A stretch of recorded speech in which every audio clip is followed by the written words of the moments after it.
வணக்கம் கேளீர். எல்லாரும் எப்படி இருக்கீங்க?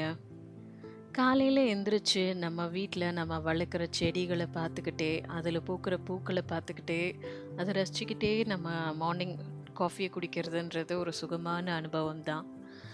நம்ம வீட்ல எத்தன செடிகள வளர்த்து, அதில எவ்ளோ பூ பூத்தாலும், ஒவ்வொன்னும் தனித்துவம் மிக்கது தானே! ஒன்னொன்னுத்துக்கும் ஒரு சில மெடிசினல் வேல்யூ இருக்கும், வாசனை இருக்கும். தனித்தனி இயல்புகள் இருக்கும் இல்லையா? எல்லாமே ஒரு யூனிக்கான ஒரு இதுதான். அந்த மாதிரி அ எங்களோட நாத்தனார் வீட்ல ஒரு அ பூ பூத்துச்சு. அது வந்து ரொம்ப செலிப்ரேட் பண்ணோம் நாங்க. பட் ஆக்சுவலி அது என்ன பூ?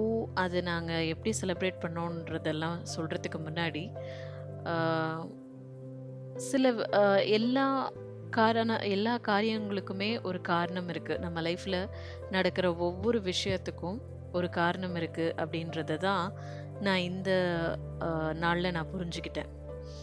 நாங்க ஆக்சுவலி லாஸ்ட் ஃப்ரைடே வந்து திருப்பதி போறதுக்காக புக் பண்ணியிருந்தோம். அன்ஃபார்ச்சுனேட்லி சில ரீசன்ஸ்னால வந்து நாங்க போக முடியல.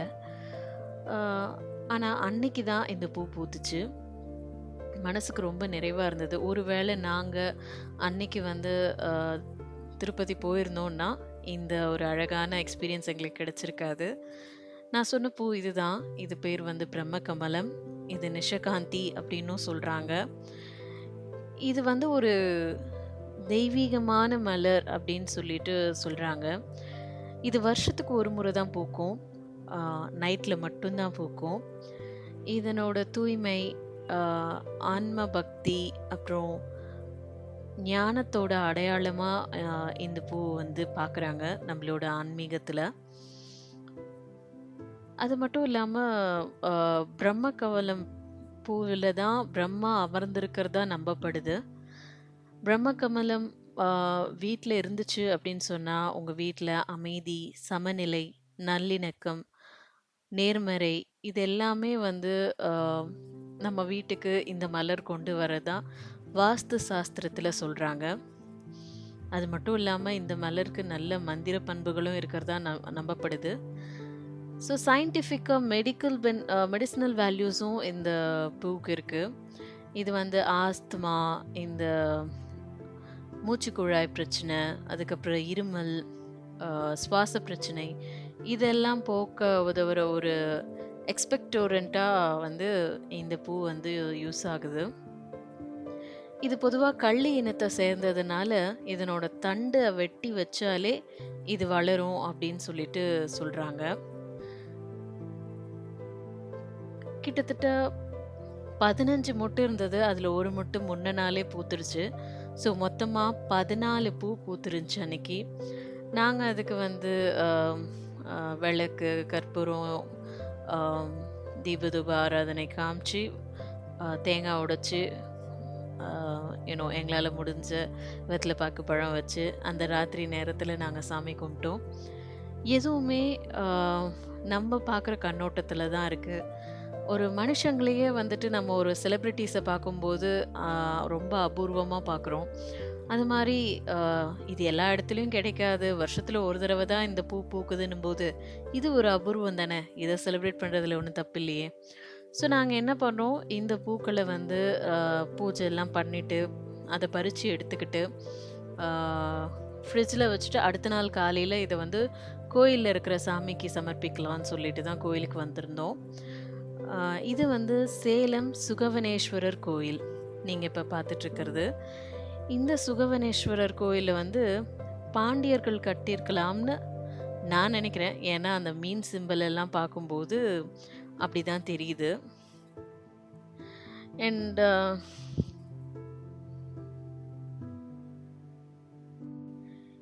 இந்த சேலம் சுகவனேஸ்வரர் கோயில்ல இருக்கிற மூலவர் பெயர் சுகவனேஸ்வரர், வனநாதர், கிளிவண்ணமுடையார் அப்படிங்கிற பெயர்ல அழைக்கப்படுறாங்க.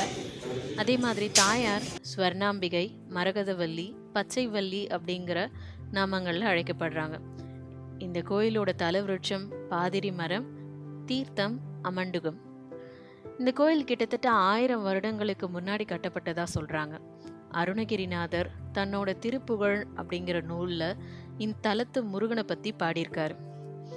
ஒரு சமயம் பிரம்மதேவன் தன் படைப்பில் ஒவ்வொன்றும் எப்படி வித்தியாசமா இருக்க முடியுது அப்படிங்கிற ரகசியத்த ஆ, சொல்லிட்டு இருந்தாரு. அத கேட்டுட்டு இருந்த சிவநெறிகளில் சிறந்த சுகர் அப்படிங்கிற முனிவர் அத கேட்டுட்டு போய் சரஸ்வதி கிட்ட சொல்லிட்டாராம். இத பார்த்து கோபம் கொண்ட பிரம்மன் சுகர் முனிவர கிளியாக்கி சாபம் கொடுத்துட்டாராம். அந்த சாபத்தோட விமோச்சனமா பாபநாச பகுதியில, அதாவது இப்ப இந்த கோயில் இருக்கிற பகுதியில வந்து சுயம்பு மூர்த்தியா இருக்கிற சிவபெருமான வழிபட்டு வந்தா சாபம் நீங்கும்னு சொல்லியிருக்காரு. அதன்படி இந்த தலத்துக்கு வந்த சுகர் முனிவர் எண்ணற்ற கிளிகளோட தானும் ஒரு கிளியா இருந்து சிவபெருமான வழிபட்டுட்டு வந்திருக்காரு. அப்படி வழிபட்டுட்டு வரும்போது வேடன் ஒருவன் கிளிகளை விரட்டி அடிக்க அவை எல்லாம் போய் ஒரு புற்றின் மீது பதுங்கின. கோபம் கொண்ட வேடன் புற்றை வெட்டினான். கிளிகள் எல்லாம் செத்தன. அப்போது ராஜா கிளி அப்படிங்கிற இந்த சுகர் மட்டும் சுயம்பு மூர்த்தியின் மீது ஆ, சிறக வச்சு அந்த சுயம்பு மூர்த்தியை காப்பாற்ற முயற்சி பண்ணுச்சு. வேடன் அந்த கிளியை வெட்ட ரத்தம் பீறிட்டு வந்துச்சு. கிளி இறக்க சுயம்புவின் தலையில் ரத்தம் பீறிட்டது. சுயம்புவாகிய இறைவனை உணர்ந்த அந்த வேடன் தன்னைத்தானே வெட்டி மாச்சிக்கிட்டாரு. சிவனடி சேர்ந்ததால் கிளி உருவம் மறைய சுகர் முனிவர் தன்னோட உருவத்துக்கு திரும்ப வந்தார். அப்போ ஆஹ், சிவன் சுகர் முனிவரை பார்த்து உனக்கு என்ன வரம் வேணும்னு கேட்டபோது, பெருமானே, நீங்கள் சுகவனேஸ்வராக இத்திருத்தலத்தில் இருந்து அனைவருக்கும் அருள் தர வேண்டும்னு கேட்டுக்கிட்டாராம். அதன்படியே இறைவனும் வந்துட்டு இங்க சுகவனேஸ்வரரா இருக்கிறதா வரலாறு. இந்த கோயிலோட சிறப்பு என்னன்னா, நவகிரகங்கள்ல ராகு, செவ்வாய் இவங்க 2 பேருமே இந்த இந்த தலத்துல வந்து இடம் மாறி இருக்காங்க. அதாவது அவங்கவங்க இடத்துல இருக்க மாட்டாங்க. இடம் மாறி இருப்பாங்க. இந்த கிரகங்கள்ல வழிபடுறதுனால நல்ல வரனும், உத்தியோகமும் கைகூடும்னு நம்புறாங்க.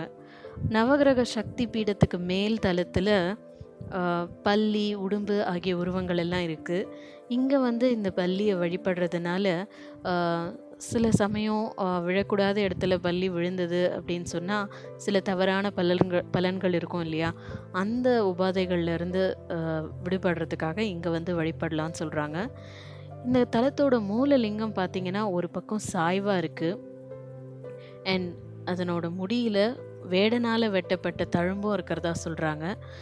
இங்க வைகாசி பெருந்திருவிழா, 10 நாட்கள் கார்த்திகை தீபத் திருவிழா, சித்திரை பெருவிழா இது எல்லாமே ரொம்ப சிறப்பா நடைபெறுது.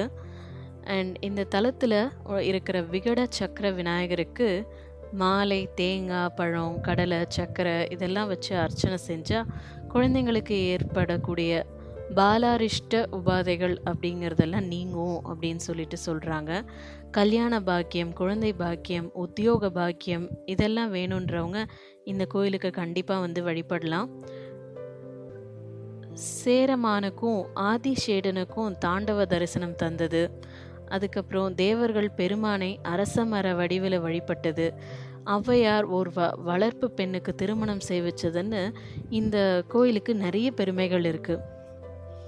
இந்த கோயிலில் நேர்த்திக்கடனா சுவாமிக்கும் அம்பாளுக்கும் வேஷ்டி சேலை வாங்கி படைக்கிறது, மஞ்சள் காப்பு, சந்தன காப்பு, பஞ்சாமிர்தம் அபிஷேகம், பாலாபிஷேகம் இதெல்லாம் செய்கிறாங்க. உங்களுக்கும் இந்த இறைவனோட அருள் முழுமையாக கிடைக்கணும்னு நான் வேண்டிக்கிறேன். எல்லாருக்கும் எல்லா நல்லதும் நடக்கணும். அடுத்த vlogல பார்க்கலாம். தேங்க்யூ.